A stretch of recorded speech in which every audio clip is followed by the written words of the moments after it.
আজকে সকালে দেখলাম রাস্তার কি অবস্থা। আসসালামু আলাইকুম, সবাই কেমন আছেন? আশা করি সবাই ভালো আছেন। আজকে চলে আসলাম আপনাদের কাছে আবার নতুন একটা ভিডিও নিয়ে। দেখেন আমাদের বাড়ির পাশে রাস্তার কি অবস্থা, হাঁটতে অনেক কষ্ট, কাজ চলতেছে।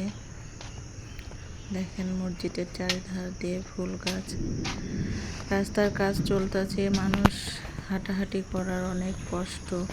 পাশে নার্সারি অনেক গাছগুলো, সামনে একটা কাঠগোলাপের গাছ। দেখেন অনেক ফুল আসছে, কুকুরগুলি কি করতেছে।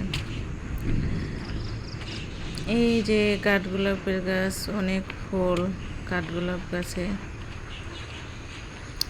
মাশাআল্লাহ অনেক সুন্দর লাগতেছে।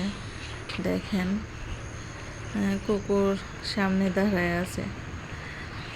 রাস্তাটা দিয়ে হাঁটতে অনেক কষ্ট, তারপরে আর কি করার, তবুও তো চলতেই হবে।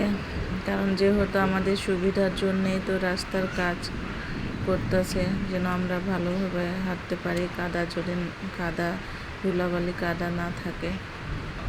ঢালাইয়ের কাজ হবে।